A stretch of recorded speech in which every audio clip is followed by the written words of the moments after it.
wvgo.org/podcast.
is jazz? How do you explain to people what jazz is? How do you talk about it? I have a way. Maybe we could try. Let me hear it.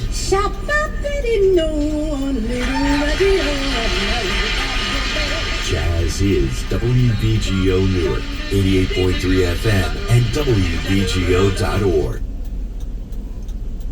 Live from NPR News in Washington, I'm Rylan Barton. President Trump says that reopening the Strait of Hormuz will have to be part of any deal with Iran to end the war. This comes after Trump said he wanted U.S. allies to reopen the strait. NPR's Deepa Shivaram reports. Trump has set different goals for reopening the Strait of Hormuz in the last week. The route is critical for the global transport of oil, and its closure has led to a spike in gas prices globally. Most recently, speaking from the White House, Trump said a successful deal with Iran would have to include free flow of oil through the strait. We have to have a deal that's acceptable to me.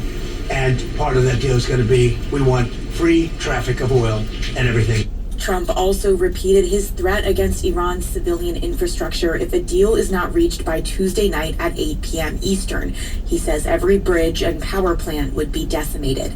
Deepa Shivaram, NPR News, Washington. The Artemis II crew has now traveled farther from Earth than any other human. As Central Florida Public Media's Brendan Byrne reports, the Orion spacecraft broke the record set by the Apollo 13 mission. The Crew 4 surpassed the record of 248,655 miles set in 1970 by the Apollo 13 astronauts and are continuing to rack up miles. Artemis II mission specialist Jeremy Hansen. We will continue our journey even further into space before Mother Earth succeeds in pulling us back to everything that we hold dear. That journey continues as the Orion capsule loops around the far side of the moon from more than 4,000 miles above the lunar surface. The crew is taking detailed observations and photos of geological features on the moon from a vantage point never before seen by human eyes. The loop will sling them earthward with a planned splashdown Friday off the coast of California. For NPR News, I'm Brendan Byrne in Orlando. Farm workers are suing to stop a Trump administration rule cutting pay for foreign guest workers, saying it illegally drives down wages for all farm workers. Frank Morris of member station KCUR reports. American farmers face a labor shortage exacerbated by President Trump's immigration crackdown. To ease labor costs, the administration has cut mandatory wages for guest workers holding H-2A visas. Farmers appreciate the change, but Teresa Romero, president of the United Farm Workers Union, says cheaper foreign labor means lower pay for American workers. We are not lowering the pay only of H-2A workers. We're lowering the pay of domestic workers. We're making these workers more vulnerable. By law, domestic workers are supposed to be protected from harm by the guest worker program, and a comment period is supposed to precede major changes.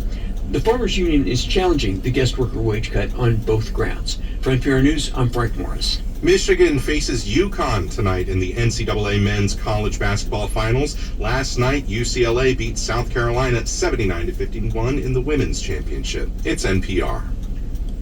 Italian Prime Minister Giorgia Meloni is praising police after the arrest of alleged organized crime boss Roberto Mazzarella. He's one of Italy's most wanted fugitives. Authorities captured the 48-year-old Mazzarella during a raid on a luxury villa on the Amalfi Coast where he allegedly used false documents to stay. Mazzarella is wanted in connection with the 2000 fatal shooting in Naples. Meloni called the arrest an important blow against the Naples-based crime syndicate. New research adds to the evidence that the psychedelic substance in magic mushrooms can help treat depression. NPR's John Hamilton has more on the study in Nature Mental Health. A team led by scientists from the University of Pennsylvania analyzed results from 12 studies of psilocybin, the active ingredient in hallucinogenic mushrooms. The studies included nearly 600 participants with depression.